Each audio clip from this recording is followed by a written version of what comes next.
All righty. Are we live? Yes, we are. You ever wish you had somebody who was just standing at the craps table and when something happened, you could just say, bam, that's right or that's wrong? Like if we had a judge, like back in the day, we'd have the People's Court and we had Judge Wapner and Doug Llewellyn.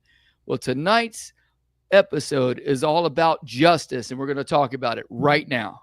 Welcome to the Color Up Podcast. Whether you're a seasoned player or a beginner eager to step up to the table, this is your lucky podcast that's all about the thrill and strategy of the casino world.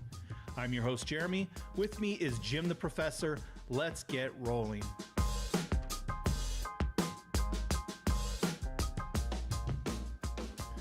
I'm pretty excited, Jim, for this one. I can hear it in your voice. I can see it on your face. Yeah, you mentioned Doug Llewellyn. I mean, I don't know how many of our listeners are going to know that guy by name. I did know it eventually once you kind of talked me through it. The older guys, anybody 50 or older will know it because you watch this show after school every day. I watched the show too, but I just didn't know the guy's name. Did he do something else that he's famous for? Or? No, I don't think so. Okay, well, I mean, Judge Wapner was a real judge. Okay. But he might have been a news reporter or something, but I'm sure somebody's going to fact check us and get to the bottom of what happened to Doug Llewellyn. There's been so many, then it moved on to Judge Judy, and I think someone's taken her place now. And yeah, we've had a lot of judges through the years. we love the judge shows, right? Yeah, absolutely. Well, how was this last week? First week of school? Yeah, they're all angels, Jeremy. Oh, at least I love to hear that. The first week of school. No, it's going to be a great year. I'm very excited.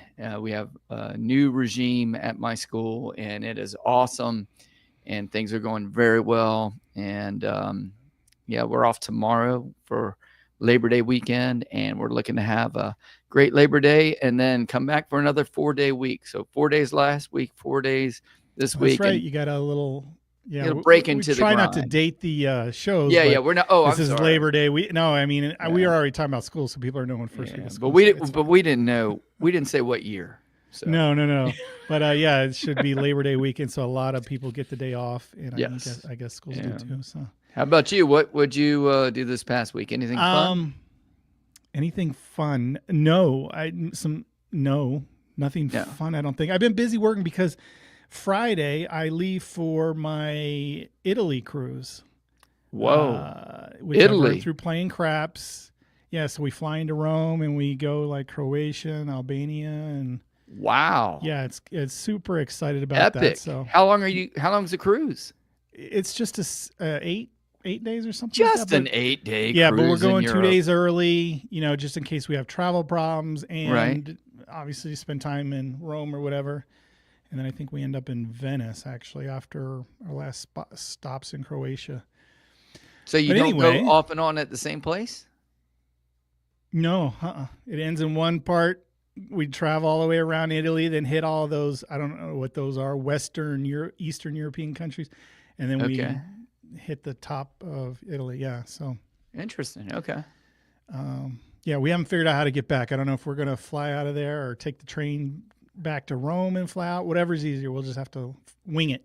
That's what we do, Jim. That is so foreign to me. We have yet to get tickets to go yet, or anything like that. But well, I know you got some inside help. Yeah, with your wife's. Yeah, we keep track of all the loads, how many people are on the things, and we're going to try to finagle ourselves to get a good business class seat or something like that on some airline partner airline or something like that. But, So anyway, all that to say, I've been really busy trying to get everything done. I still got to make another, I think 6 videos, and get some more podcasts edited and stuff before I leave. So a busy week. Okay. But then yesterday, so my son is here. He's actually unloading now. Okay. He moved from Reno. He followed me to Vegas. He's like, well, I'll try Vegas. He is a dealer. He's a dice dealer in Reno. I don't know that he's going to do that here. He probably will short term or temporarily or part time maybe. I don't know. But I'm like, yeah, come on down. Try something new. And he went for it. So he drove his truck full of all kinds of stuff, and I flew up there and drove his car back. And And once I started, then he told me, "Oh yeah, there's no AC." So driving through, you've made that. Oh yeah. That's okay. But anyway, survived. So he's unloading as we speak his stuff into he'll just stay here temporarily until he finds an apartment. Sure he will. Or job or whatever. Yeah. Sure he will. No, my kids aren't allowed to stay. They go. I got to kick them out. They're welcome back anytime. But they're not short term. With me short term. Yeah, short term. Right. I'm happy I love to help them in that way. Okay.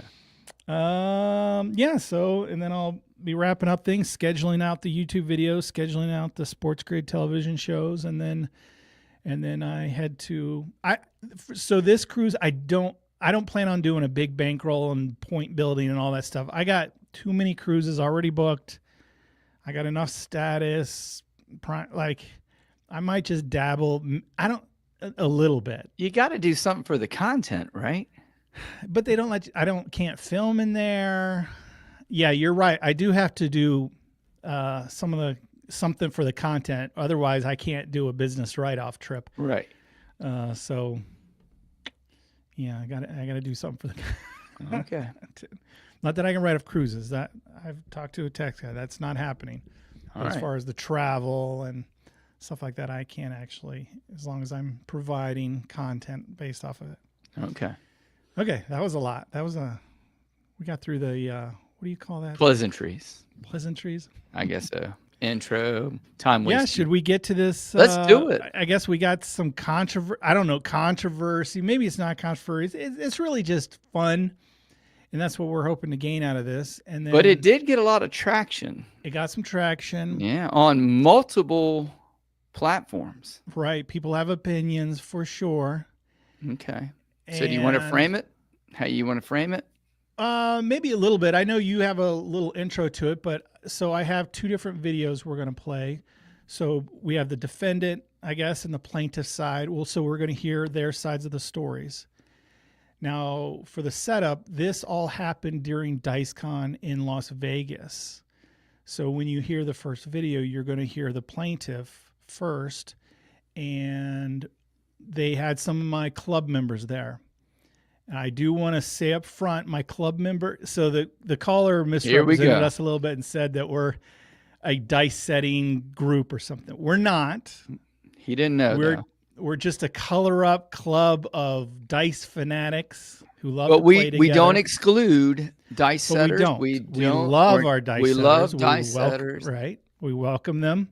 Dice and we controllers. root for them. Root for them every time. We want them to do great.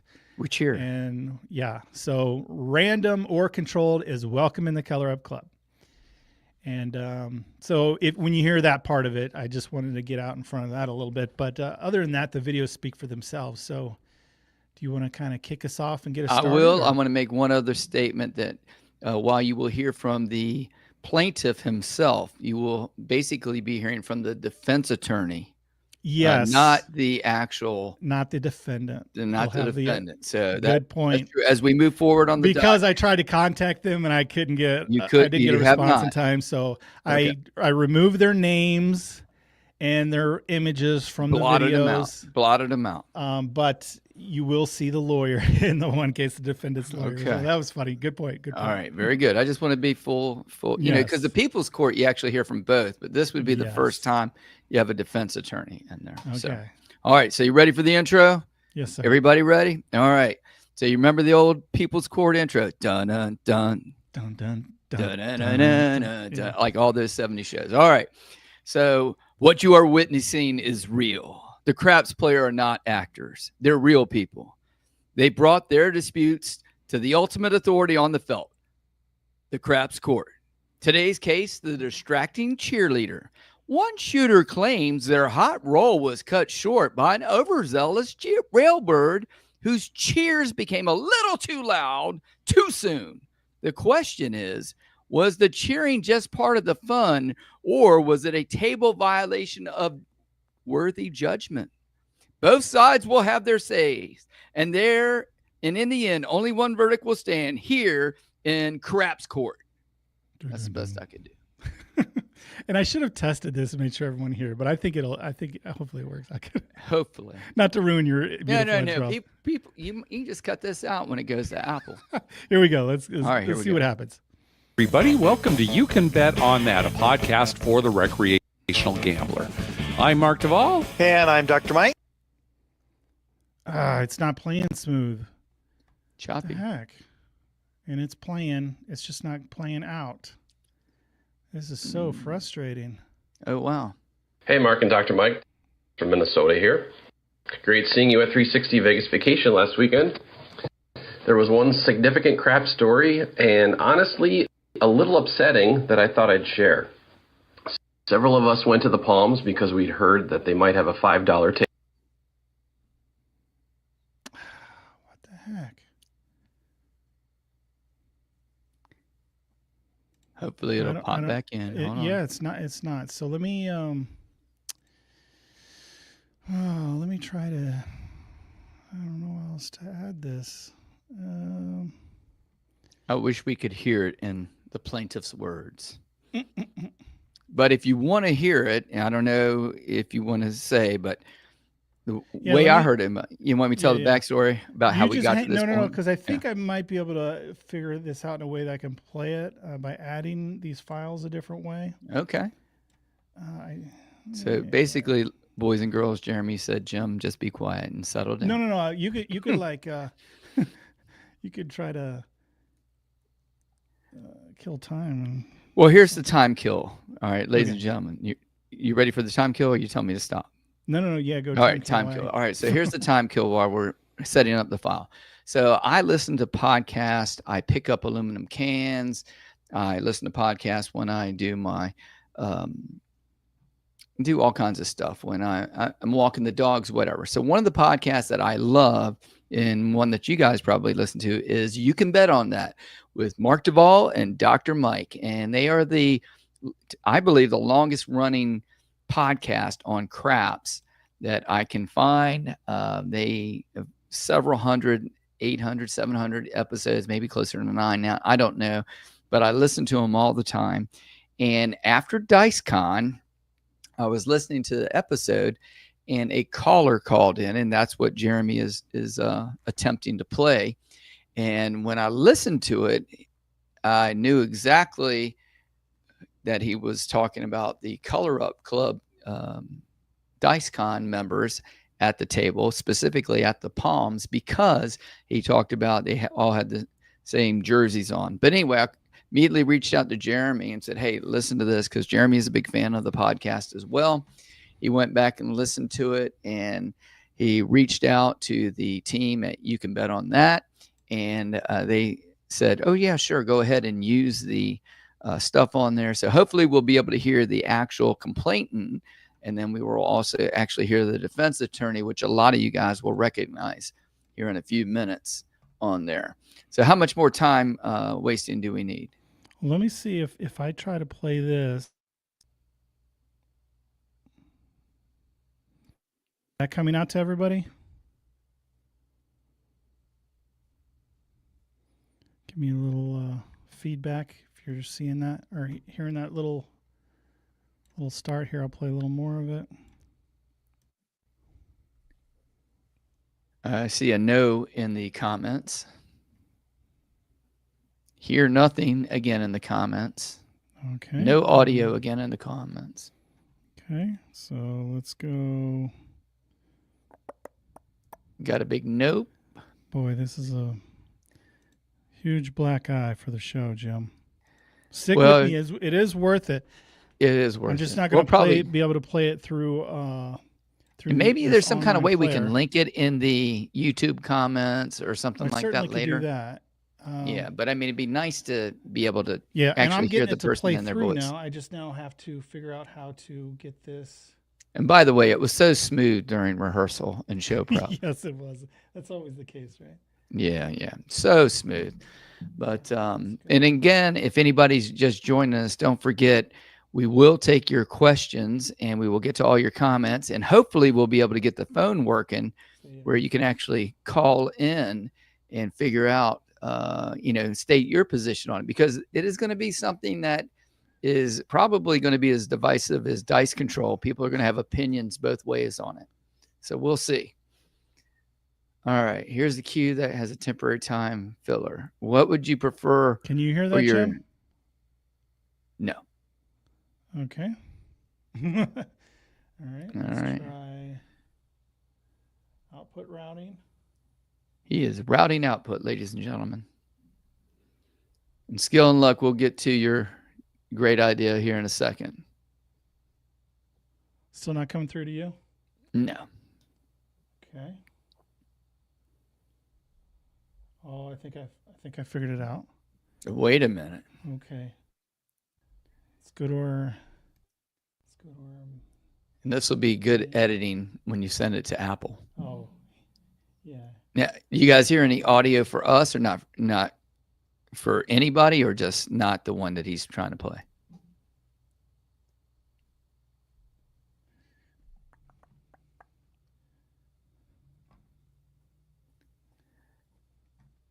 Nope. Still no audio. Hey, let's talk about favorite karaoke songs.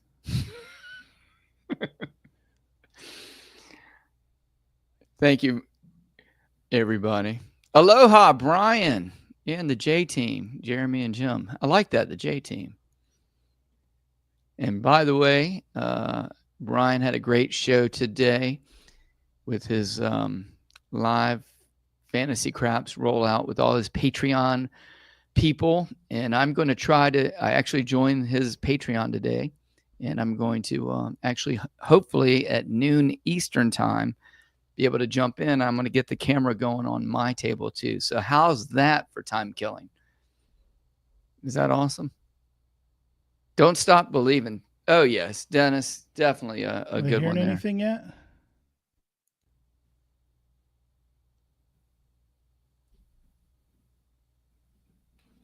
Nothing? Nothing. I don't hear anything. Why is it not routing through to you guys? It's coming out just fine.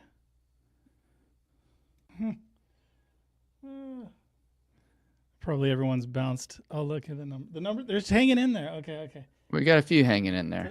Dang it. Why won't this route through here? It should come through. Don't forget it's a holiday weekend too. Wait a minute. One more time. Yeah, we got time. Okay, we got time. Like I said, we'll edit. He'll edit all this stuff out. Okay, I know what I can do here. We'll go into my computer settings. Okay. We'll go to the Windows Media. Okay. Output device, output, Rodecaster. We got a suggestion. Have you unplugged it and plugged it back in? Yeah, I can't do that when I'm on there, unfortunately. Let's see. Oh my gosh. It should be coming through. It should have came through your channel. Did you hear it, Jim? Me? No. No? When we did it before, remember I heard the echo. Did you not flip the echo switch? Yeah, no, I did. Uh-oh, Wary Bar Ken. You need a Mac. He's got one right behind him. But he's using the laptop. Yeah. Input will go main stereo.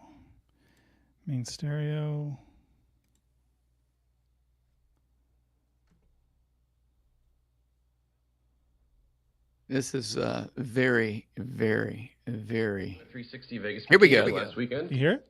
There was one significant. Yes. Did you hear it out there in Radio Land, people?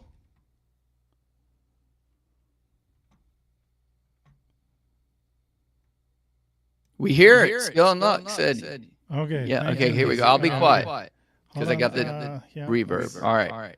I gotta do one last thing. And just like that, 19 minutes and 20 seconds in, smooth ride. Smooth operator. Okay. So this should play through here, and you want me to frame it again? There's an echo for Jim. No, for the people who live, I'm sorry about the experience. For those listening on the podcast in a couple of weeks, it should go very smooth. So here we go. Hi, everybody. Welcome to You Can Bet on That, a podcast for the recreational gambler. I'm Mark Duvall. And I'm Dr. Mike. Dr. Mike, as always. Let's move on to voicemails. First up, our good friend. Hey, Mark and Dr. Mike from Minnesota here. Great seeing you at 360 Vegas Vacation last weekend. There was one significant crap story, and honestly, a little upsetting that I thought I'd share. Several of us went to the Palms because we'd heard that they might have a $5 table, and sure enough, they did. I can't remember the last time I played on a $5 table, so I was really happy to play at low stakes. There were about 5 or 6 guys there who said they were part of a craps YouTube group. They all had matching uniforms. Clearly, it was some kind of dice influencing group, and they definitely loved talking about their successes. But I'm with you guys. I don't really believe in dice influencing, but hey, they were kind of fun to watch with their pre-shot routines, their complaints about chips in landing zones, tracking rolls, etc. I was actually getting a kick out of it and not really annoyed by it until I cashed out. One of the guys had a point of 10. I had a $5 pass line bet with 10 odds, along with a 6 and 8. My friend Kelly also had 5 on the line with 10 odds, and she also had a $5 hard 10. If the hard 10 rolled, it would have brought her back to even for the session. We were clearly cheering for the hard 10, not really loudly, just a normal conversational voice, like, come on, let's see the 10, 55 right here, let's go, shooter. Well, eventually he 7'd out, and both Kelly and I colored up.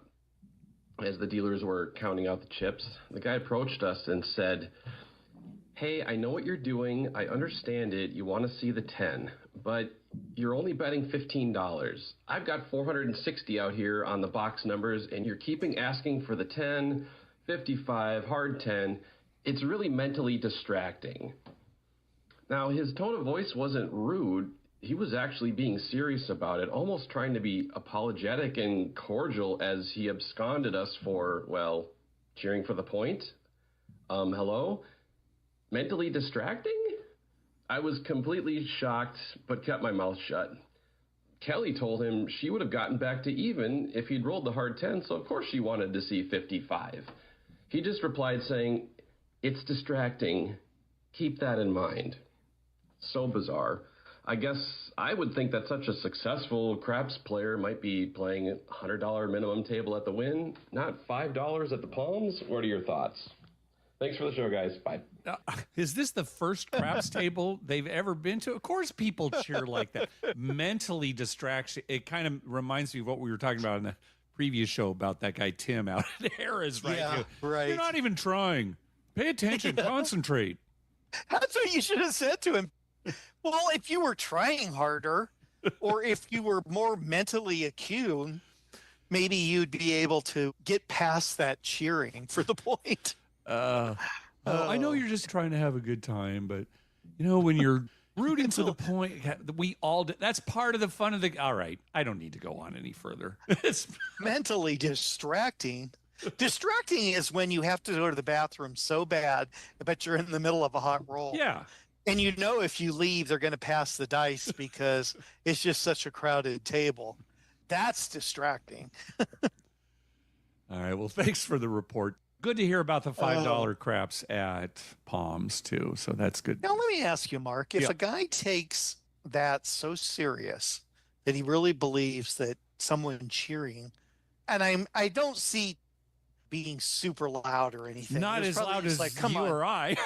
yeah, exactly. Right. I could see someone yelling at me, but if somebody takes that so serious, what's their real life like? Yeah. Well, I mean, did say the guy was nice. He wasn't rude about it, but it must be hard to just live. Why bring it up? Yeah. That's his excuse for 7ing out. It must be, right? That was probably it. Well, the reason I 7'd out was because you were cheering for the point. Because I threw that perfectly obvious. To get a hard 8. All right, next call. So there we have the plaintiff's version of events. Jim, what do you think about that, what you just heard? I think it makes the plaintiff in a bad light. And I know the plaintiff. We're not going to use the plaintiff. The defendant? Yeah, not the plaintiff. The defendant. I'm sorry. I was just flabbergasted. Mark and Mike were picking on the defendant a little bit too. Yeah, they're going after one of our buddies, and they did clarify he's a nice guy, but they're going after him. And I, as a loud guy, right, I would be, and this has happened. Something similar has happened to me before, which I'll share after all the other stuff. I'm going to wait to the very end on that, but yeah, when I was listening, I was agreeing with the plaintiff. Yeah, it makes sense. I mean, they said they mentioned a couple of things, right? The plaintiff said there was a team of dice controllers, which I think some of that group was. I don't know. Like I said, the Color Up Club's open to everybody, so we love all the kinds. Yes. So. Who's the plaintiff? The shooter or the plaintiff? The plaintiff is the person cheering. So basically, they said, "Hey, we weren't cheering that loud. We were, we're betting on a number. We were rooting for it. 55. Come on, 55." Yeah, so they're cheering for the number, and they're like, "Why would the guy come up and say he's distracted? Like, this is a game for cheering. This makes no sense to us, right?" And anything else to add to that? Is that summarized? No, I think that's a pretty good. They said he came in and said it in a nice way, but way. And, why would this guy talk to me at all? And having met and known the plaintiff the defendant for a few years, love him. Yeah. More on that in a little bit, but just as Chico Twins chimed in, there's more to the story. So there's always two sides. Yeah, there's always two sides, and then that's why they have court, because. There's one side, the other side, and then usually the truth, which is usually, caught on camera or something. If there's camera, because people, their memory is not exactly crystal clear on what happened. So we know they said they were kind of cheering quietly into themselves. And then this dice control guy came up to them and basically chided them for whatever. Right. Mm-hmm. So now let's hear the other side of the story. Now, and this is not by the defendant, right? And but by the defendants, we're calling him the attorney because essentially, I think he's acting like a defense attorney to me, and he's inserting himself as a witness at times. Yes, he definitely defends the defendant here, and he speaks for him. So even again, what the defendant's story is might be a little skewed coming through the lawyer of what actually happened, but this is what we have to go on. So yes, here we go. Let's go to the defendant. Okay, I do have one story from DiceCon that I wanted to share about. And he was rolling the dice, and there was some people that came up to the table, and they were just like begging for the number. And that's one thing, like when it comes to craps etiquette, a lot of people do it, but it's really just kind of one of those things. It depends on the shooter, but it's either really annoying or really encouraging. I don't know. But for some people, basically these people were begging for the number, and they're like, come on, roll. The thing is not the point, by the way.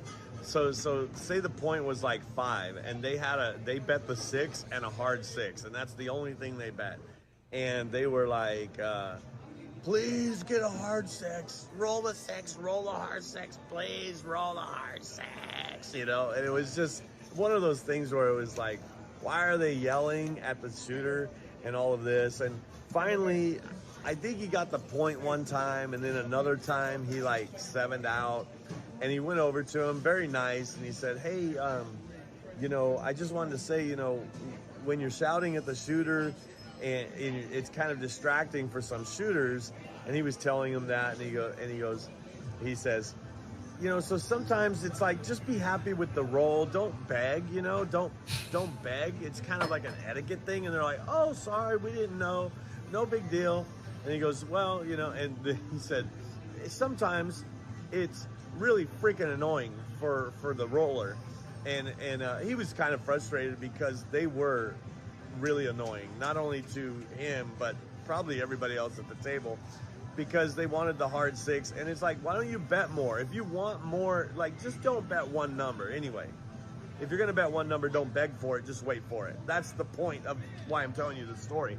But the really cool part that I thought was funny is this was him rolling. It went all the way around, almost getting back to him, and then it was my turn to roll. And so I'm rolling, and he went all in. Like he rail dumped, okay? Which means he took all his money, he put it all in, and he had all the numbers. He didn't put it all in on one number, but we're rolling, and whatever numbers he had, I hadn't rolled yet. So I rolled a couple different numbers, but he was like, so he's sweating, you know, like, well, I got all my money in. I don't think he had a 4 or 10, and I think I hit a 4 and a 10 and a 12 or something like that. But he had inside numbers, I'm pretty sure, like the 5, 6, 8, and 9. And he goes to me, they passed me the dice, and he goes, come on, Brian, I need this. And I stopped setting the dice. I looked up at him, and I was like, don't beg. It's annoying. And then I believe right then I rolled and hit the point, which was a winner, but also where he won on his bet. So it's very, very, it's a funny story. I took the picture because I told him, hey, I'm going to tell that story on my channel because that is hilarious. So I guess the moral of the story is there is craps etiquette, and it depends on who's at the table. Some people believe that you're supposed to yell, scream, and clap and encourage the shooter. People believe that you should shut your mouth, and it's like golf, you know, they're getting ready to putt, so shut up. I guess it's a nice way to say it. But you have to know what kind of person the shooter is. What do they want? And sometimes there are shooters where they dice are coming to them, and they'll look at everybody and they'll go, come on, everybody, here we go. But I mean, I don't do that, but there are people. So you have to know what kind of shooter is shooting the dice, and then just, you know, adapt to them. Don't make them adapt to you. Meaning, you have to, like, be in tune with the game, not just where your bets are and what you're betting. And don't scream and yell and beg for the point unless the person that's rolling the dice is asking you to. Okay, I don't know. Maybe I'm wrong about this. You could let me know in the comments what you think. But basically, I just wanted to share that little snippet. Okay, I do have. Okay, so obviously the stories were a little skewed from both sides, right? He was talking, I think the caller initially, the plaintiff, said they were just rooting for a hard 10. You know, the defendant's lawyer was saying they were yelling for a hard, they were doing it nicely. And then the defendant's lawyer was saying they were yelling, annoying everyone at the table, calling for the hard 6. So right off the bat, there's a different story. Huge. Yeah. You didn't miss much with me not playing the video. I think I figured it out. Is because I have all my videos I export in 4K. I just looked up StreamYard. They want you 720, a low compressed video file, blah, blah, blah. So I didn't check the video specs before playing this. So anyway, yeah, so you weren't missing much. It was Brian from the Holy Rollers sitting in front of a slot machine, relaying this story. He was actually at the table. He is part of my club, and he was there at DiceCon, and he's kind of relaying the story from our defendant. Mm-hmm. So he said multiple things here. One, he was talking about it being an etiquette thing. And the difficult thing for me, and we can talk about this a little more, is he was saying that you have to know the shooter. If they're a stranger, how in the world do you know him? And he just kind of said that, some shooters are energetic and will be like, come on, guys, let's shoot. And then some, I don't know, you just assume no, so you can't say anything. Do they put their arms up and say, right, in the casinos, hey, everybody in the casino, be quiet, please? Or and that's the whole other discussion. Yeah. So it's like, so what sport does this fall under, right? So you go to an NBA basketball game or any basketball, right? The guys trying to concentrate on free throw, and they're going nuts and waving signs and dancing and showing whatever, all kinds of crazy stuff. And then golf is very different. Like they hold up signs, everyone, shh, he's trying to putt, right? So both situations, these professionals have to work in a different environment. So I guess the big question is this a breach of etiquette? And then we kind of got to define, are there limits? Does this etiquette just apply to the shooter or the other people at the table? How close you are to the shooter, or is it applied to the other side? There's a lot more to this than just, the guy chastised me for rooting for a number. Mm-hmm. So what are your kind of initial thoughts here? So as a loud guy, my initial I love how you preface that. Yes, as a loud guy, I'm positive. I'm always cheering. I will say there is a little something to the etiquette in reading the room. But I'm a big yeller, and I've yelled at strangers. I yell at friends or yell toward to encourage. I don't drink. And there are people who drink in the casino and who lose inhibitions. So my thing is, you're in a loud environment to begin with. The music's playing, the TVs are on. If you go to the, depending on which casino, people are dancing right behind, or in front of your face, that kind of thing.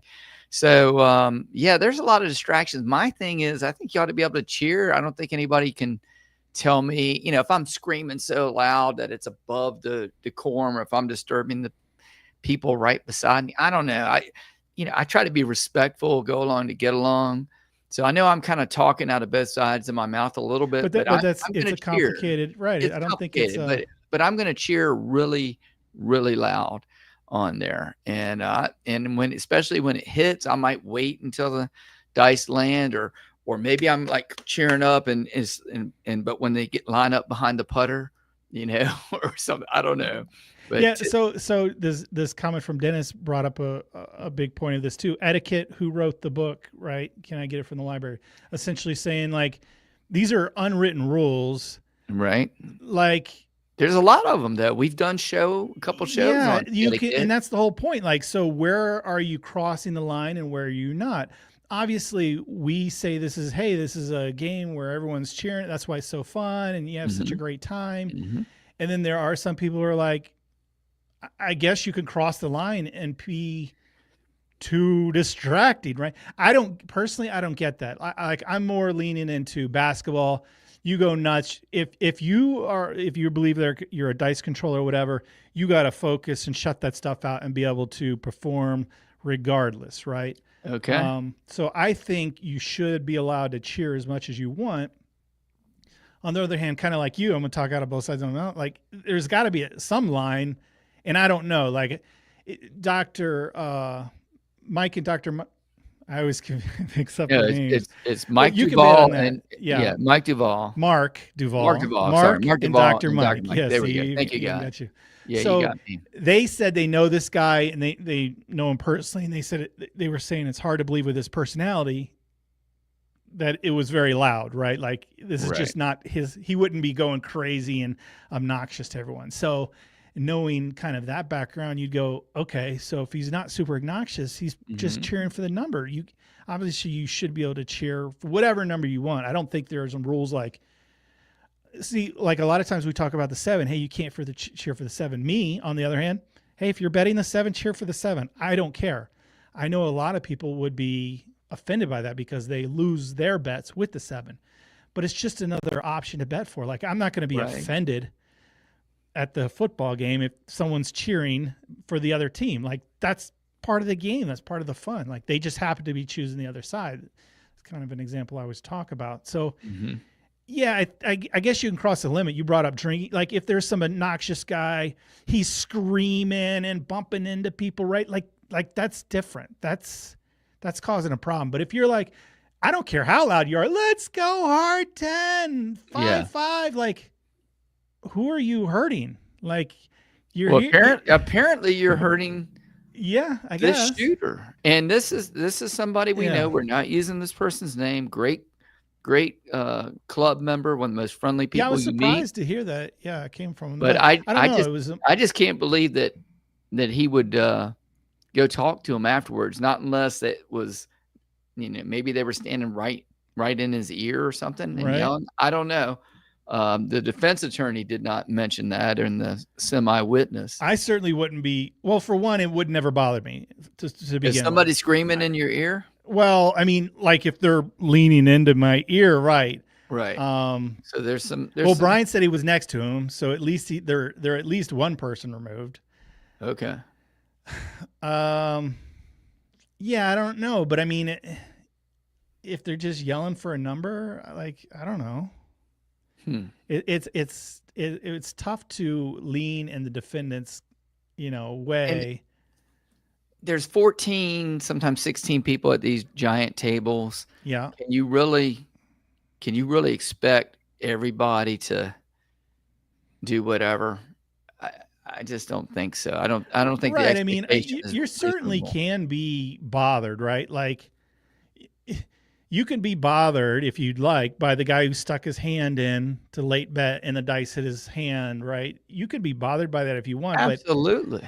But obviously it's a beginner or maybe it's not a beginner, but like to go talk to them, to go up and talk to him and say, hey, you really, maybe, I mean, they said multiple times, both sides of the story said he did it in a really nice way. Yeah. Of like, and the hey, person this is is very nice. Maybe you should think about as far, you really shouldn't put your hands on the table because, people have big money on the line. And if it hits their hand and then we get a 7, people just attribute to that. So it's just, maybe he was trying to like teach them in a nice way, but I don't know. Like, But let me ask you this. Does the amount of money that was played, and he kind of like mocked him a little bit. He said, hey, he had 460 or whatever the number was in there, and you've got $15 or whatever. And why are you playing at a $5 table? Maybe that's where all his buddies are playing, and maybe he pressed up to that. I don't know. Right, but so that's what he said. The defendant said, like, yo, I got a bunch of money on the line, and you're cheering for just your single number on $15 bet, right? Mm-hmm. And the plaintiff said that themselves is, yeah, we were just rooting for one number, but the plaintiff also brought up a good point, like, hey, if you're playing big money, you could go play at a bigger table. I don't know. This is just a $5 table, so there's something to that, right?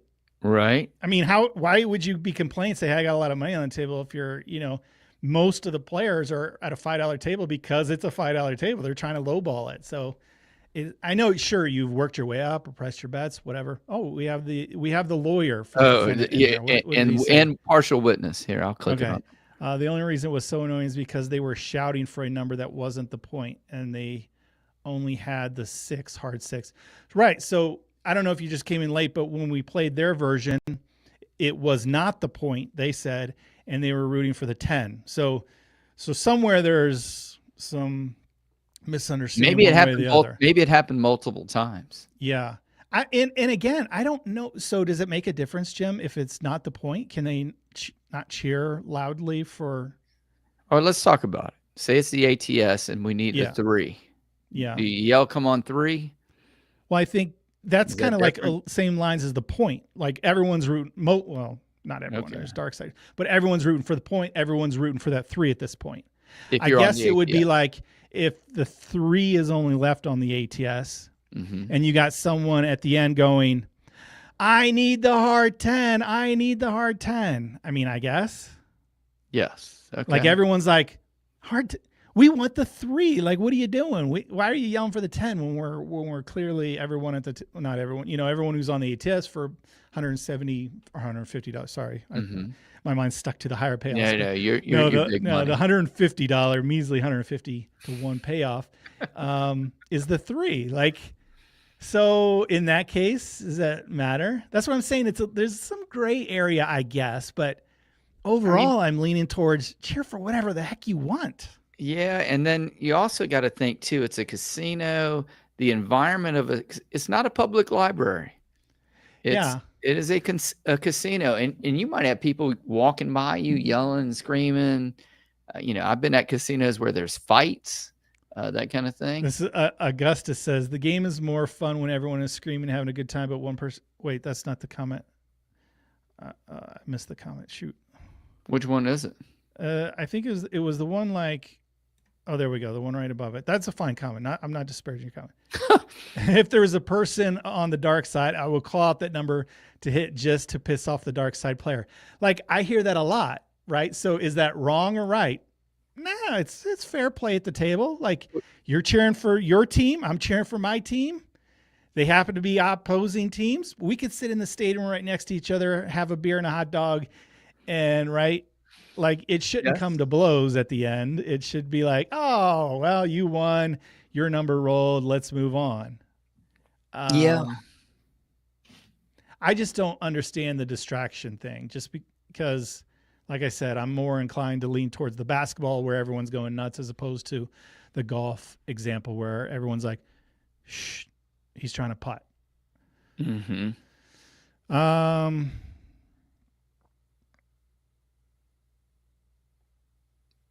I mean, I guess you want to go through comment, or do you have anything more to add? Do we make a final judgment? Do we make a verdict and then a punishment? I think Judge Jeremy needs to make a final judgment on there. This is so tough. And I know now, if this was the real people's court, you would have to recuse yourself because true. You know the defendant, you know the plaintiff's attorney, and he's also a partial witness. So, and I know the parties involved too. So I think if we had I know the plaintiff's lawyers. Yeah. I don't know the plaintiff. That's the only one that I don't know. Yeah. We don't know the plaintiff, but we don't know you met the plaintiff's lawyers, but I don't know if it was me and he just took everybody out of it. I would say, hey, judgment is for the plaintiff. Yeah, Jeremy is biased, conflict of interest. Absolutely, that is true. Yes, he is. So one, I'm not a dice controller, so I don't believe in distraction. So that's where I'm going to lean. So I would have, in this case, because I'm all about cheering, and I didn't see them, there was definitely a question of whether they were cheering for the number or not for the number, or the point and not the point. In my book, as Judge Jeremy, I would, I guess if there was multiple, I don't know, they're broken down. You have 6 felonies accused. Oh, the different charges. Yeah. So charge one. So you're going to bring it down whether it's a point. Yeah, whether it's a point or not a point, I would rule in the favor of the plaintiff. I don't care that you're yelling for the non-point. Mm-hmm. You yell for whatever number gets you paid. Okay. Okay. That's one. All right.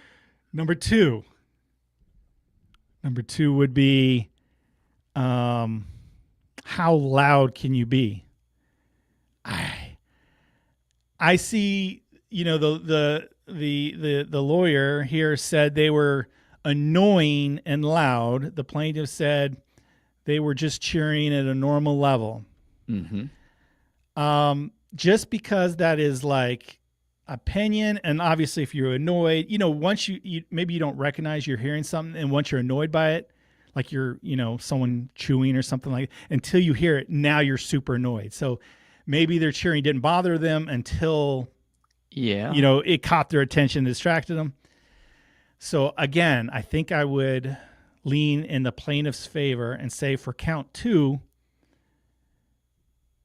that as obnoxious as you claim they may have been, they weren't waving their hands in front of the table.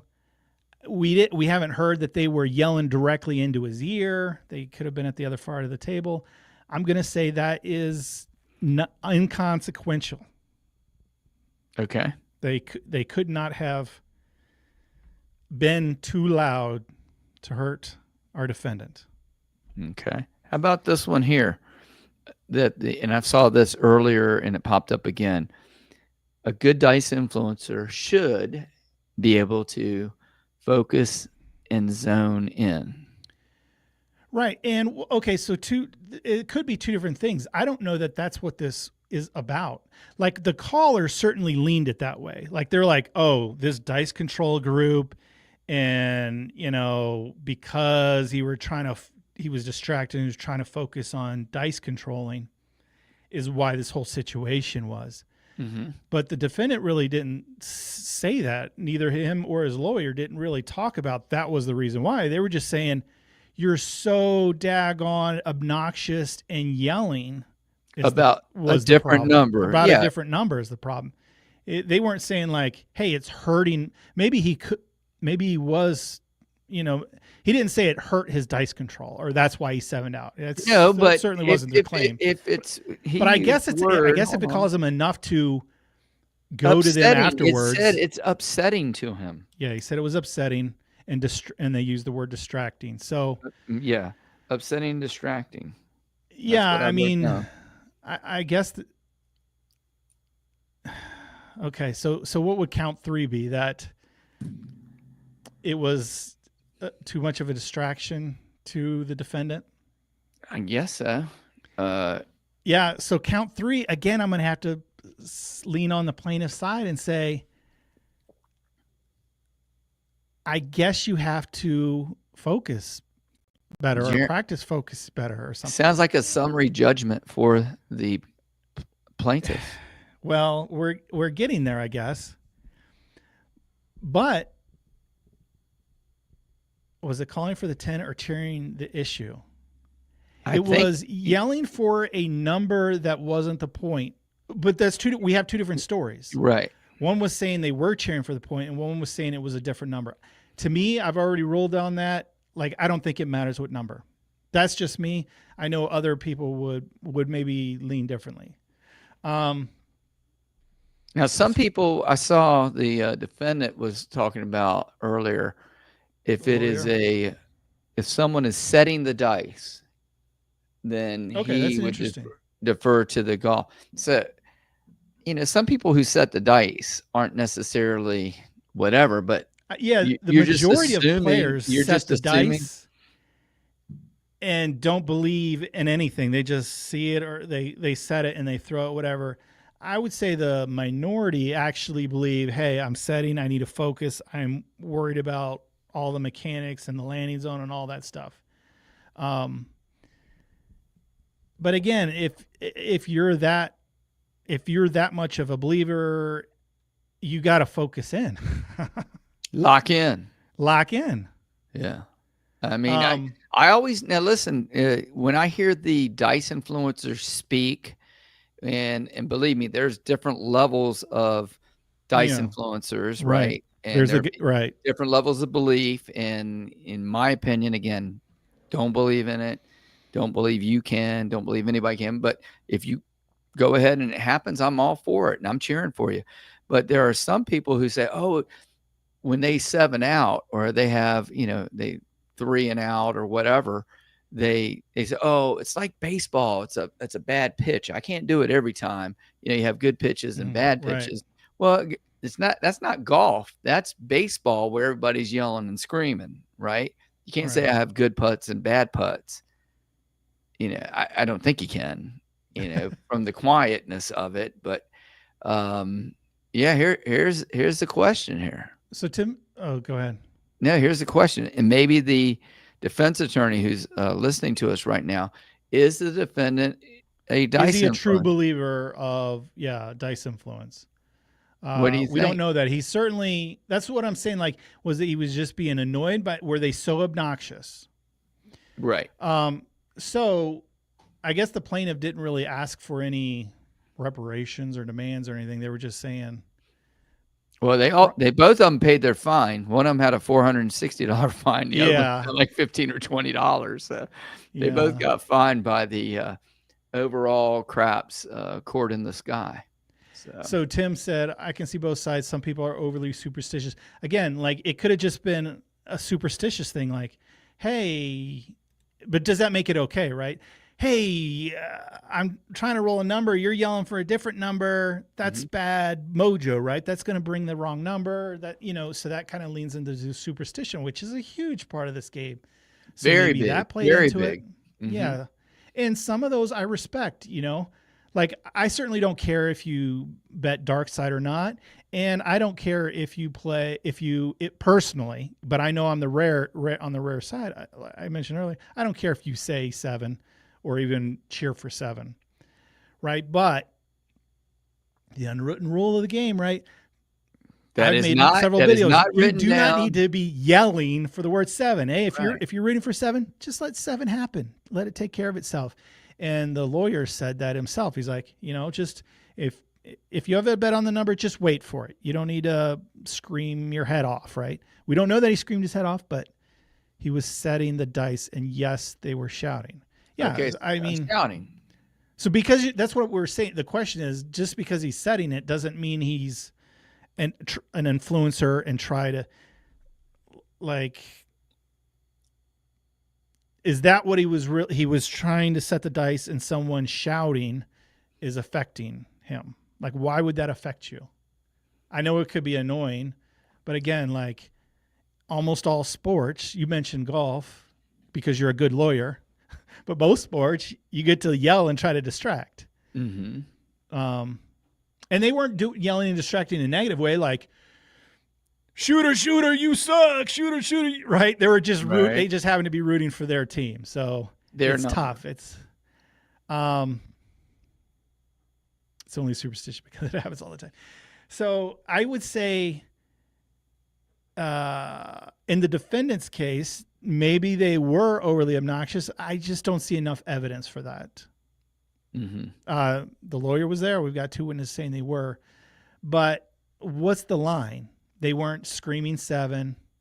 They weren't yelling negative things against the shooter. They just happened to be cheering for the number. A different number. So I don't see how there could be any damages awarded, though, to the plaintiff, because the defendant, while he did go up to them and try to tell them about his belief in etiquette and saying, hey, we had a comment earlier, who wrote the book? Well, the shooter didn't write the book. This is just his belief in what he feels is the proper etiquette. There's a little gray area here. I don't know that you can write it on Moses' stone or whatever. There was some commonality in both of them. The plaintiff at the very beginning of his thing said it was upsetting, something that happened at the table that was upsetting. And then it's ironic that what the conversation, which is upsetting him, but his cheering is upsetting to the shooter. So they were both kind of like upset about it a little bit. Yeah. So the answer might be here for both of them. Oh, shoot. The comments flew by too quick. Skill and Luck said, grow thicker skin for the both of them. Don't be easily offended by either side, right? Okay. I guess that's one answer, right?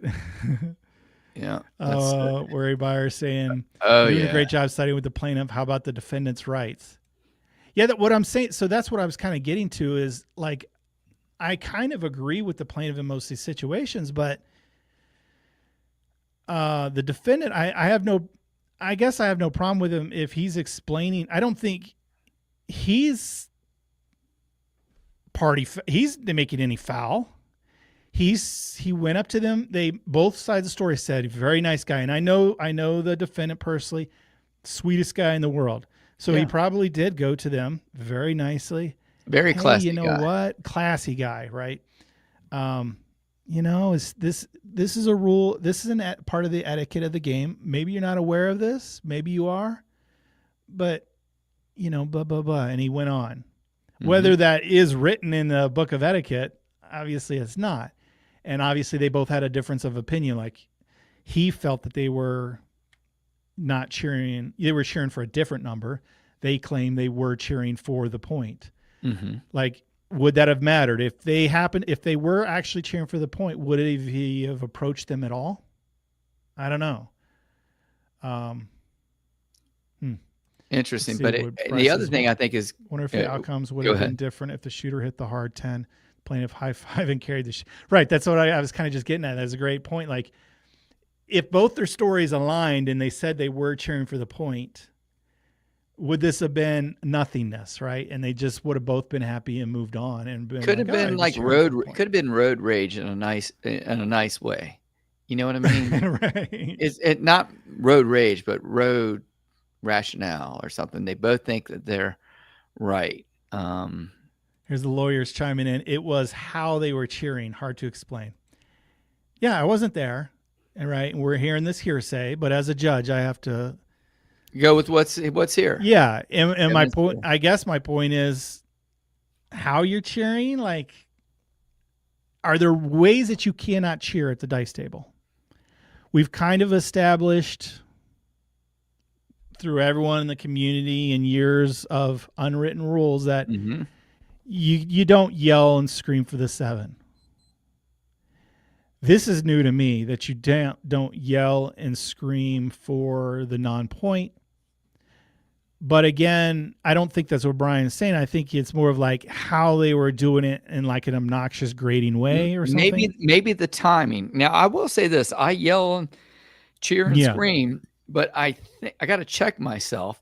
I usually give the person, as they're grabbing the dice and getting ready to go, I let it, I cheer beforehand and I cheer after, but maybe I unconsciously am quiet and considerate while the people are throwing. Now, a lot of people are on this channel right now and comments might be listening.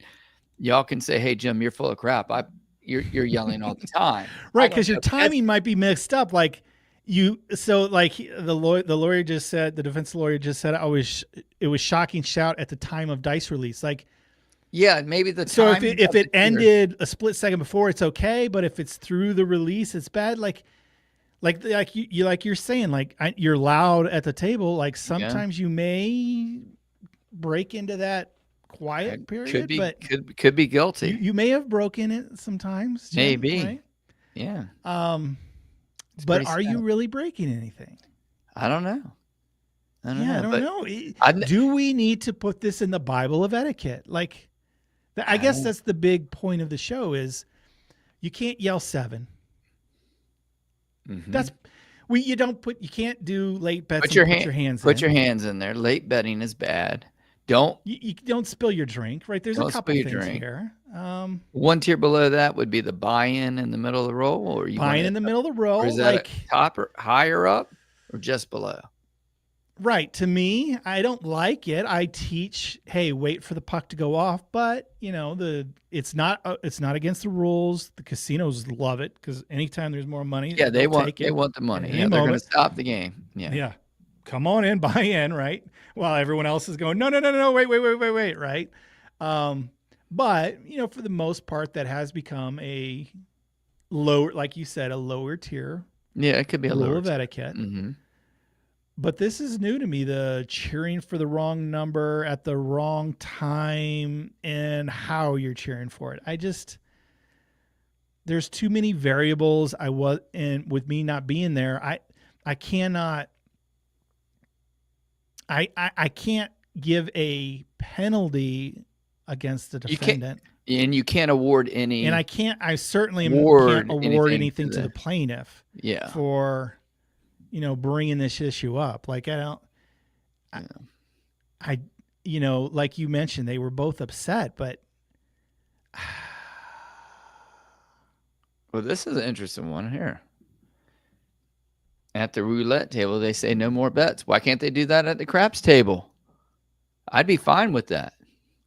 Yeah. In fact, I can say it. I'll start saying no it. More. Yeah, no more. You just no more bets. Yeah, I'll do it. I mean, some tables obviously have no call bets, right? And that's for a little bit of different reason. And call bet is basically, the guy's about to roll, and you go $10 hard 10. Yeah. Right. And some will take that bet, and some will not, because it affects like the cameras don't see the money out.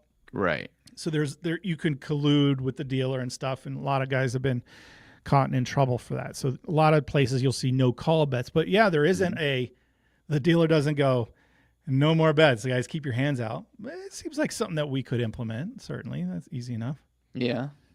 But I that would be fun though, to just say no more bets, even though we don't have the authority to do it.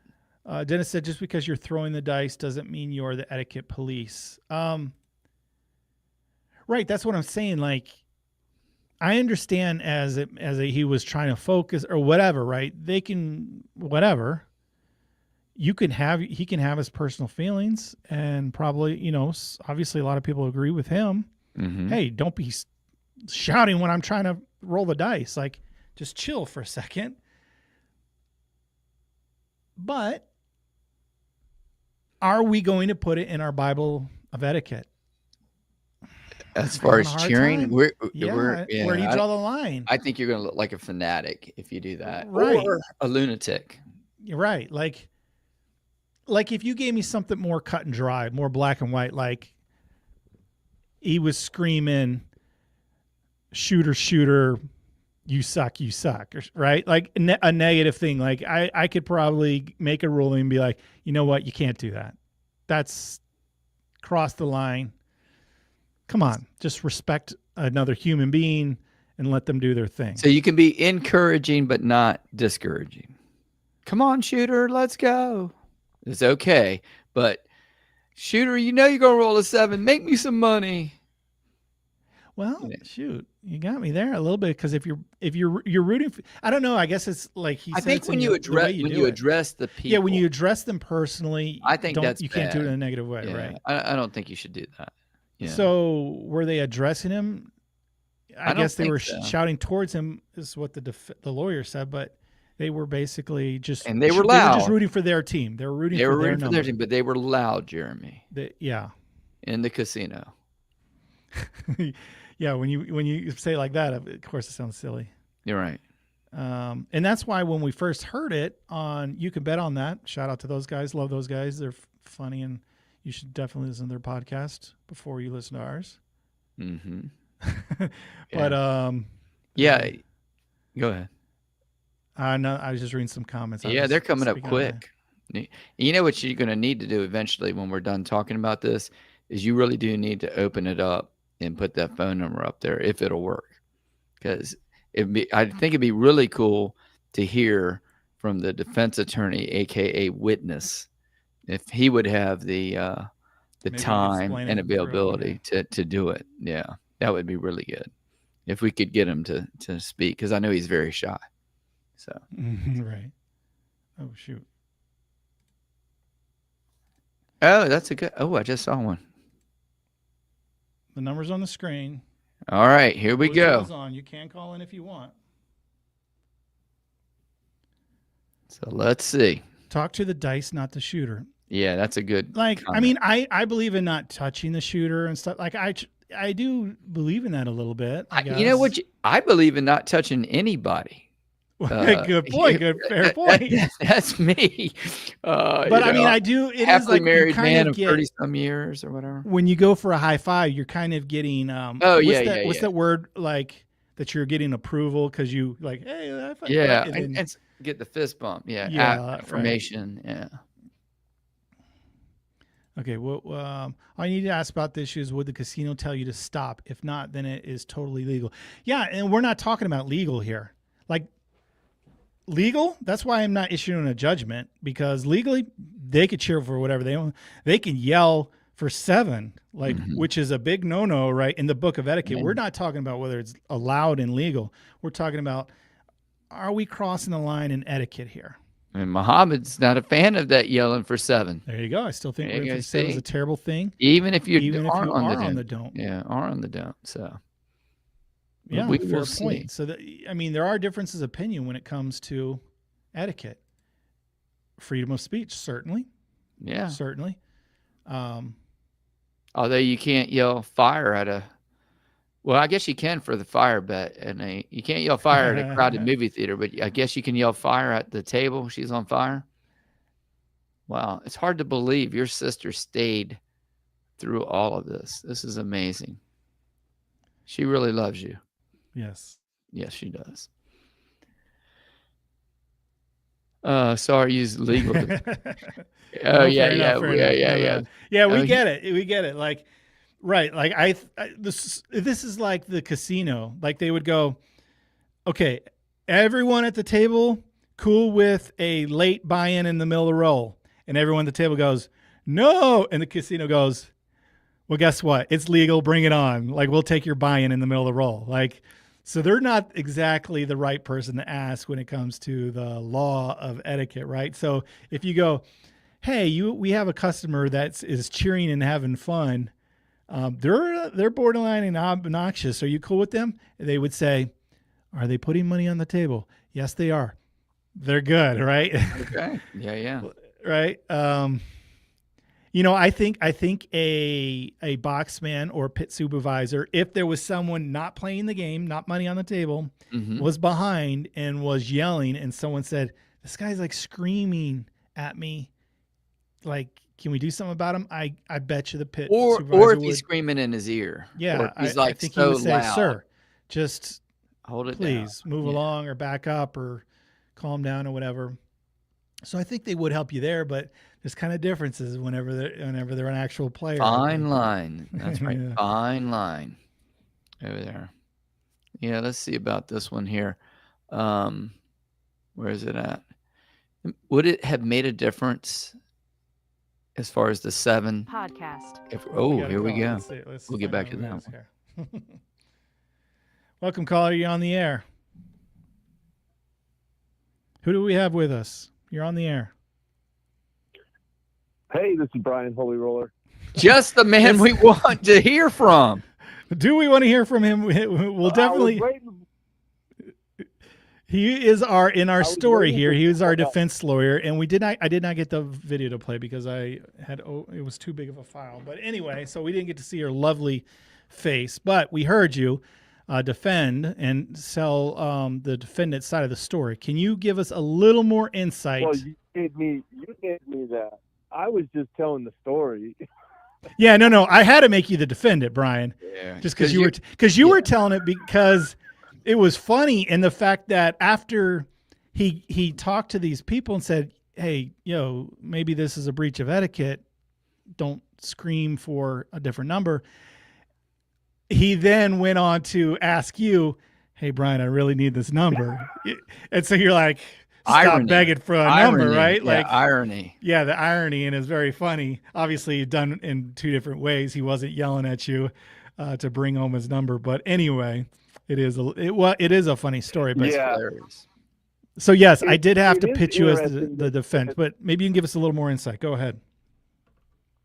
Yeah, it is interesting that there was 2 different accounts. Like they said they were shouting for the point. Right. I think, in my experience, the reason why I thought it was so annoying is because they weren't shouting for the point. So that's here's he said, she said kind right. of thing. That's a tough or he said, yeah. The other thing is, I said it's hard to explain is how they were shouting. Jim was talking about that split second, when they're getting ready to shoot during the release point. That was the part that was the big annoying part, at least for me, and I think for the shooter, is there would be this split second of silence, and right when he would get ready to, kind of release the dice, while the dice was still in his hand, it was like, like just right then and there, it was like a shocking shout that just kind of. So the problem is that it was the silence right before, because if they were loud throughout the whole backswing and forward swing, it would have been okay. It was just the quiet and then shocking moment. Am I understanding that right? Yeah, I think there is this anticipation when dice roll. There is this gasp that happens. Mm-hmm. And it's like everybody gasps. They kind of hold their breath and they wait to see what the point rolled, what the dice say. True. And there's this moment that is usually silent. But it wasn't. I hear that. And that's what I'm saying. Like, so that's the big question.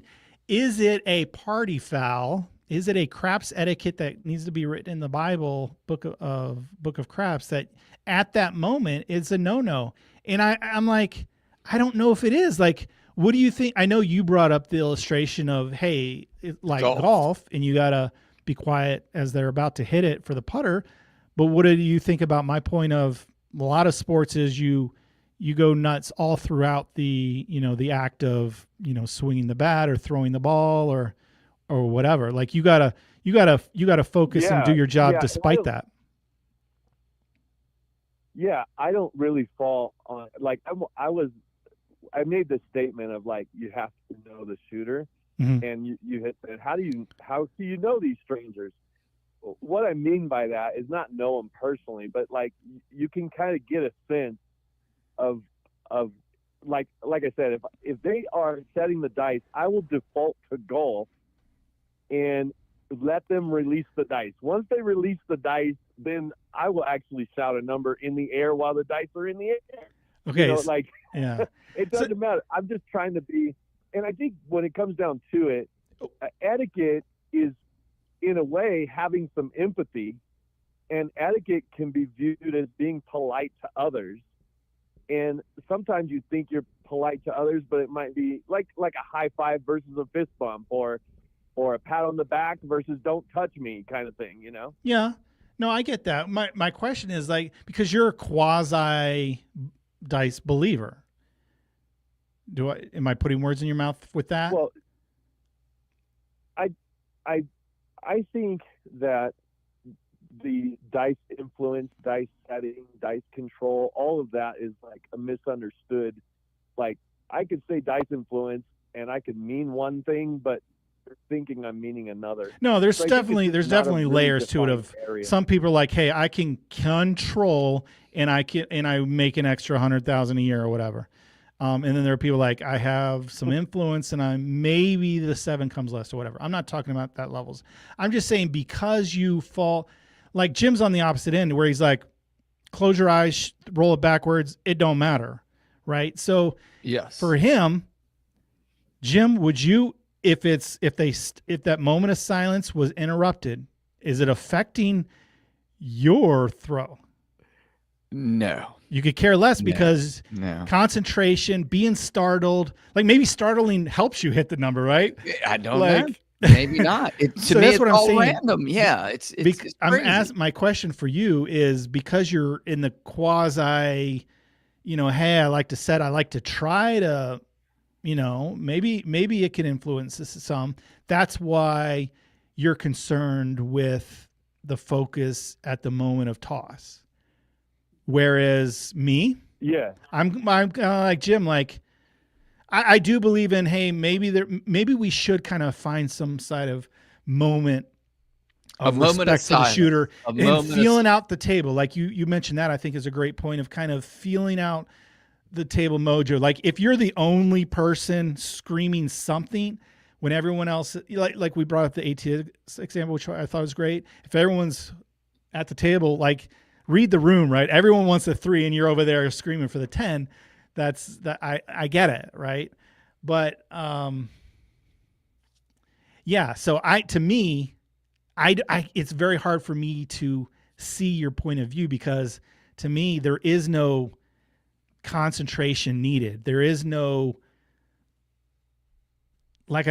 maybe it'll improve my throw if you startle me right before I release. Does that make sense from my point of view? That's why it makes me hard to put a blanket etiquette for everybody. Yeah. I mean, when it comes to throwing the dice, I want to make sure they land on the table. I don't want to hit the back wall first. There are certain things that I try to do when I throw the dice. I mean, don't you? Don't I what? Don't you try to you try to keep them on the table? You're trying to influence the dice and keep them on the table, right? Well, that's part of the rules, right? Yeah, I mean, you're supposed to, you have to re-roll. I'm just giving you a hard time. Yeah, I certainly don't. If they go off, I certainly don't care, because I don't call for my bets. I'm like, whatever. Give me a new dice. Give me the same dice. I'll wing them down again. Whatever. Let's go. Right. That's what I'm saying. So there are plenty of us who are like, that was interesting about me, because you thought it was interesting about me because when the dice went off the table, like, it doesn't bother me at all. But then other things will. Yes. And it's funny, sometimes people stick change or whatever. Brian's cutting off his bets because it happens all the time. Right. It's like the guy who yells, "Get in the hole." Like, I know there were some golfers who complain, like Tiger, I think. He's like, why are we yelling? They hit, "Get in the hole" in golf, right? And it kind of became like, boy, that seems like it's crossing the line. But to me, golf is like an outlier sport where almost everything else. It's like bowling too. You ever watch bowling on TV back in the old days? Oh yeah, it's like when they throw it, and then you hear the ball rolling. Yeah, there is that moment of release that it is quiet. Yeah, I don't know. But to me, it's like, let me finish this. go ahead. I'll let you have one final thought, defense lawyer. Although, sorry, I anointed you. I just needed an angle for the show, but thanks for being a good sport. But go ahead. One final thought on this. Convince us. Yeah, I think we need to hear from some other people because, I think, it's nice to hear phone calls and hear people share. I know it's. Yeah, we got some definitely different opinions in the comments. Nervous to call in. Yeah, I don't. Yeah. I don't know that people are calling in, but yeah. But I think the last thing, it was how they were doing it. It was that part where the wind up, and then this shout right when the release. It was just interesting.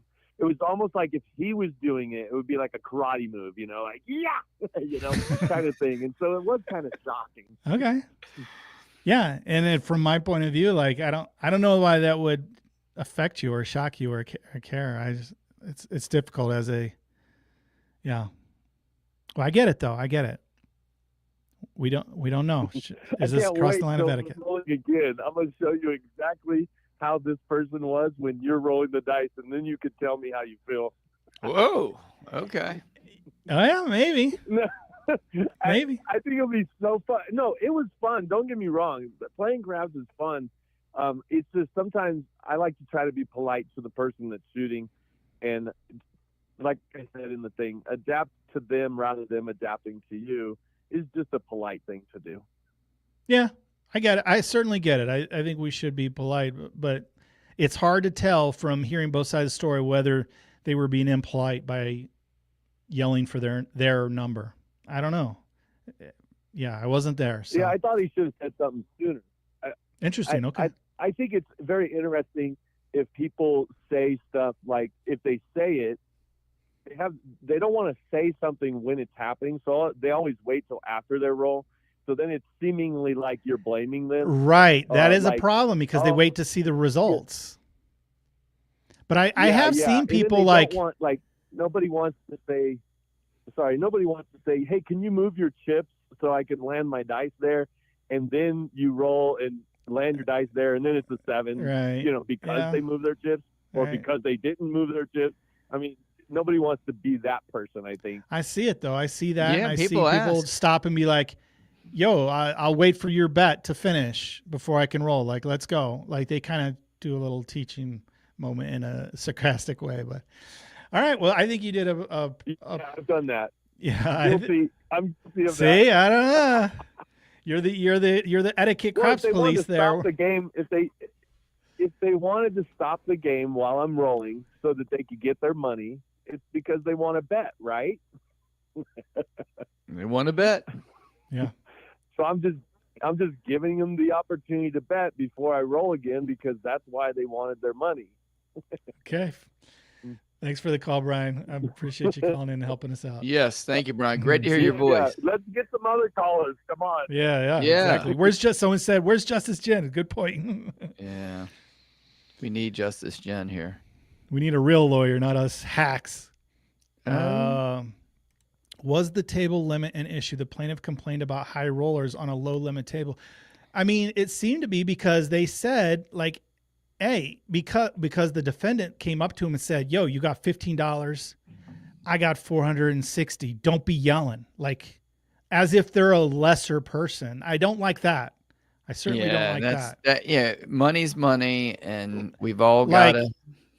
There could have been, like, if you're 460, there could have been a guy with 10 grand. Like, point of order, though. I don't like that. If you are at a $5 table, and I'm not being judgy, yeah, but you expect a little bit of that. All's fair and game. Yeah, because you're going to get that at the $5 table. Maybe you have the more experienced players at the higher limit. Right. So I agree. So I've made videos. Ban the $25 table, get rid of the $25 table. And what I'm talking about is the casinos doing that to squeeze players. Right. I don't mean like they should not exist because there are plenty of players that could afford the $25 table, which means you have like an average $100 to $200 bet, right, on the table. But those people who are playing at that level are paying that for a certain experience. Right. They want other people like them. They're in a high end situation. So they know, hey, we're going to get certain clientele, whatever, if you raise the table limit to $25, $50, $100, right? So yeah, if you go into, expensive $200 plate restaurant, you're going to expect a certain environment and clientele for the most part. Okay. If you go to Denny's, it's hard for you to complain when the bars close or whatever. Right. It's hard for you to complain whenever someone is acting a little crazy, or doing whatever, because, so yeah, there was a little bit to do with the table limits, but I don't know how much that played into it. But last time you and I were on a $5 table together was actually at the Palms. We were not a part of this group, and I don't know what day of the week it was during DiceCon, but we had a little drama that I see at a $5 table with the one lady who was being bossy, trying to tell people they couldn't buy in, and then when the half the ATS hit, and she's like, "Oh no, check the camera." She's yelling, stop, and bringing the game to a halt, and all. Pause the game for 10 minutes while they check the cameras for her. She was wrong. Yes, she was wrong, but seems to me you do get a little bit more of that drama at the $5 table. Yeah, right. So if you're going to go there, then you got to expect you're going to get some of this other kind of stuff. There's going to be some stuff. So yeah. You play at a higher end table. They're not arguing, hey, I had $2, on the yo, not, or I had $3 on the yo, not $2. Mm-hmm. It's just a different thing. So just want to say hey to Matt. Yeah. Lovely worm, Matt. Hey, I don't know how long he's been in there, but it's been a while. So good to hear from you, Matt. Hey, one of the things that I was thinking when you were talking about touching the person, and my general rule is don't touch anybody in the casino. Yeah. If you want to stay in the casino, is this? It kind of reminds me of what my therapist tells me, and that is there's good touching and bad touching. So maybe a fist bump, okay, but slap on the back or lower back or whatever, it could be a problem, misinterpreted, that kind of thing. But there are some superstitions with that too. Don't touch the shooter, because I know Justice Jen, she's a big one. Don't touch the shooter. She's like, hey, don't ever do that. That kind of thing. I tend to not touch people. What if they're reaching shoulder, out to you? back? Yeah. Oh yeah. A lot of people obviously want to touch me. Oh, usually it's, and I typically, I don't know, I'm old school, touch something. I usually I'm willing to shake people's hands, even though, maybe it is gross. But if certainly people go to me like that, hey, I'll close my hand and give them the fist bump right away. No problem. Okay. It just so, but yeah, I tend to not. My daughter was just complaining about that. Oh, really? My dad finally gave me a hug. Yeah. It's just how I was raised. We don't know signs of affection and touching. It's just not a thing. So I didn't hug my kids. I don't touch my kids. Whoa. So, Whoa. Yeah. That's a different therapy session, okay. But so I'm not, but it is kind of that thing. Can you, what is bothering the shooter? What responsibility do you have at the table to read the table, understand what may or may not affect the shooter? You can't, I'm a high school teacher, and there's different people of various degrees of social awareness, and there's certain conditions and things where people aren't socially aware. And guess what? These people grow up and they become adults, and they go to casinos all over the country, and they're not going to be aware. And then you've got people who. Well, what about what Brian said? But as a default, don't yell during that moment or something. I mean, I don't know. It's hard to. Again, someone brought legal, and then I hear people clapping. Let's go, and all the way. I don't think we can draw a line. There's not a good enough dividing point to draw a line. To say when you can't cheer, when you can't cheer, how loud you can cheer, you can't cheer.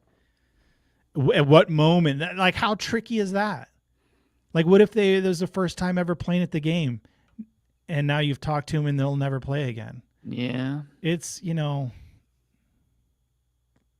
didn't. They don't know, but I mean, you're bringing your own etiquette. Like, you believe that, and Brian believes that, and half of our comments believe that, but the other half doesn't. They're like, yeah, whatever, whenever you want. Toughen up, Buttercup. Toughen up. Yeah. Toughen up. Like, focus. Yeah, focus more. Like, if it's so divided, I don't think you can draw a line and be like, hey, this is what is a proper etiquette. All right, so higher, and this is from Ken Weirdbauer, higher table minimum equal higher level of etiquette expectation? Like Jim said, I think they come from all walks of life. Yeah, and everywhere. Yeah, you're going to have people who care less about etiquette, people who love etiquette, people who are just socially awkward, people who are obnoxious. They can have money or not have money. So the higher levels is not going to necessarily prevent that for sure. It's going to be a hodgepodge too, but they seem to be. Usually when you're throwing that kind of money on the table, you've been around the game a little more. Not always. I've seen beginner players at black chip level, but usually they're a little more experienced if they're willing to put down thousands of dollars. That's right. On the game. So they've heard these conversations and are aware of some things. Whereas at a $5 table, like Jim said, you can't expect any it's the Wild clientele. West. Yeah, Wild West. Everyone's welcome. You're gonna see anything and everything. Everybody's got a belly button. Mm-hmm. Yeah, that's right. So this one was one here from Shooter Craps. He said, "Hold on, I thought I heard y'all talk about players that are arguing about a $1 payment. Yeah, $1 payment, $1 bet. It's ridiculous at the lower ending in the intensity of the yelling and screaming seems to go higher the lower level table limits that you have. And I think it's because you're playing with a bigger percentage of your personal bankroll or your personal income. Right. Whereas that $9, that $9 payoff is 10% of your initial $100 that you have. It's a little more than the guy who rolled up with $10,000 and you're off a dollar with a $10 payment. He'll be like, I get it on the next one or whatever. Yeah, the intensity is it's much more intense. Yeah. 2 years ago that I hit the ATS and the shooter next to me gave the biggest dap. Dap is a fist bump, right? Yeah. Okay. Or I thought like going like this is the dap. Or is that stop it. Now you're just I don't know. It's like I don't know. That's not a dap. No, I know dap is when you dap them up. You dap someone up. Yeah. Okay. I had the dice last night, hit the point, so we were off, and I was about to roll. Stickman said, "Thank you. I get you in after this roll." I stopped and said, "No, if he's coming, he's doing it now." So, yeah. Hey, so that was actually you rarely see that from the stick people. Usually they'll change color coming in. Mm-hmm. Right, buying in, and they'll pause the game. So, and that's a rare. I would say it's probably on the rarer side where he actually said, "No, we'll wait for the shooter to roll before we do your buy-in," and then the shooter actually said, "No, let's get the guy to buy in." Yeah, get it over with, right? Yeah. But there are a lot of people, Seahawk for life, that would be like, "Whoa, now my focus is off, my concentration." But again, it's hard for me to get in their shoes when I'm like, none of that affects anything. Come on. It's hard for me to be empathetic. I'm going to be, I'm more on the other camp. But again, rooting for everybody, want you to do well. But I don't think any of it in the big grand I think this was a good show matters. Besides my screw up at the beginning. Oh, yeah, we got going pretty quick. And if it wasn't Labor Day weekend, we'd probably have a big crowd. But I think if you edit this out, that little 10-minute window or whatever, I think it was, people are going to have opinions on it. They really are. I mean, where do you fall? And I think we can end the show there. Yeah. Is like, where do you fall on the, etiquette? it's not against the rules. You can do whatever you want. Freedom of speech. You can say whatever you want. You know, but as a craps community, there are certain things we've kind of unwritten rules, right? Yeah. And is this one enough? It's hard for me to say it is, just because there's so much intricacy involved. Mm-hmm. Like he was worried about like the tone in the exact moment. If it was something more blatant, it would be easier to make a ruling on. You know. And I would love to hear from the other, because the plaintiff said there was, 3 or 4 or 5 or whatever. And I would love to hear what the other guys said besides Brian and the person who was, I'd love to hear from the defendant. Oh, yeah, himself. It was my dice control team representing Color Ups. But they, which again, clarification. Yeah. Clarification. There is no, although there are members who believe and who practice and who try. Yes. Not that there's anything wrong with that. No, we love them. But we love them all. But I I mean, it's just not for me. And if, like I said, you're going to do that, go for it. But at the same time, I think in a public place, a casino, it's like expecting quiet in the restaurant.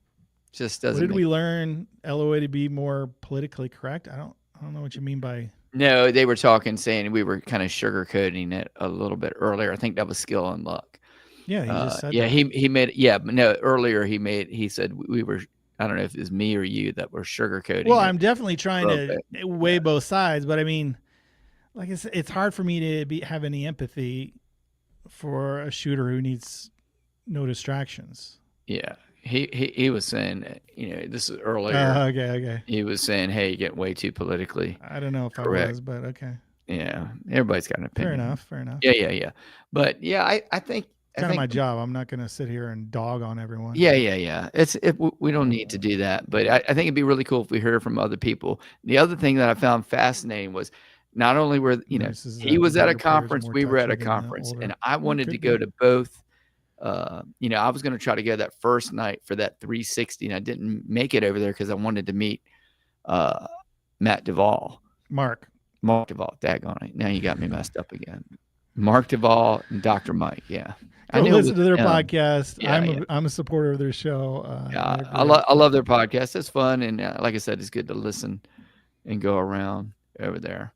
I found myself annoyed at the table, and usually when I think about it the next day, I realize I probably shouldn't have been playing, too tired, too many cocktails, too far down. Yeah. I mean, DiceCon is a all day kind of, maybe an hour later or an hour earlier, it wouldn't have bothered him at all. Like nothing burger. Yeah. Who knows? I don't know. Maybe he was down $2,000 for the day, or that tends to get you a little more grouchy and distracted, or maybe it's a momentary thing. Who knows? There's a lot. Do you think the younger players are more touchy when it comes to numbers? I don't know. I'm not around young people. There are generational differences, but I mean, you would know more about than I. Do you see more? Again, as a public teacher, I'm never going to talk about anything with touching. There's no good touching when it comes to that kind of stuff. But no, I would say as far as younger people at the table, I see them there. They're cheering, they're rooting, they're having a good time, maybe dapping up a little bit. I don't know if they're sensitive, maybe touchy in the sense that they're more sensitive. I don't know. Oh, I see. Yeah. But I will say that the defendant is not a young person. The defendant is a older male. Mm-hmm. Yeah. This is another one here. Or that was the one. Yeah, too tired. Yeah, that's we talked about that. Yeah. Okay. Well, good show, Jeremy.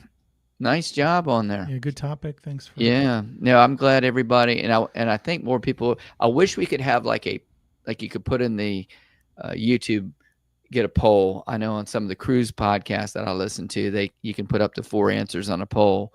Maybe you could say, I wish you could add it to the comments. I know I can add it as a poll.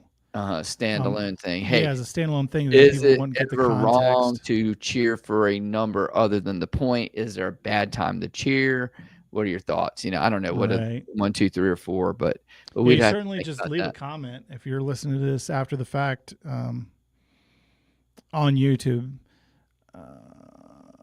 yeah, it's, I'm sure people are going to fall down. I mean, it was clear people fell down on both sides. Oh, yeah. The topic, which makes sense because it isn't black and white enough. No, it's very gray. Yeah. I certainly tend to say it's not an issue, but nothing sandwich. Yeah. Nothing burger. But I asked Judge Jeremy, I got to make a decision, and I'm going to say I rule in the favor of the plaintiff. But no judgment awarded because no monetary award. Yeah, no monetary reward there was no damages done to anybody. Yeah. The countersuit was dismissed. Countersuit was also dismissed. There you go. That's what they used to say. No one should have been bothered by. And we blew it up more than anything for fun. I mean, those people, both the defendant and the plaintiff, probably moved on. Yes, a long time ago. But we just did it as a fun topic to talk about etiquette. So thank you for listening. I will be off for the next 2 weeks, as I mentioned earlier. Europe, I did check. It doesn't look like there are many casinos except for in Croatia. It looks both stops there are casinos. Like one, it listed there are 5 table games total in the country. Wow. Okay. I guess in their roulette or blackjack. Are you going to get a chip over there? Buying with some euros? I would like to, maybe. Okay. Maybe I get a chip. That's always fun. Okay. But yeah, so we are off for 2 weeks. At least 2 weeks, yeah. And yeah, thanks for listening. We will see you next time. Until then, wherever you like to play, good luck on Coloring Up. Bye, everybody.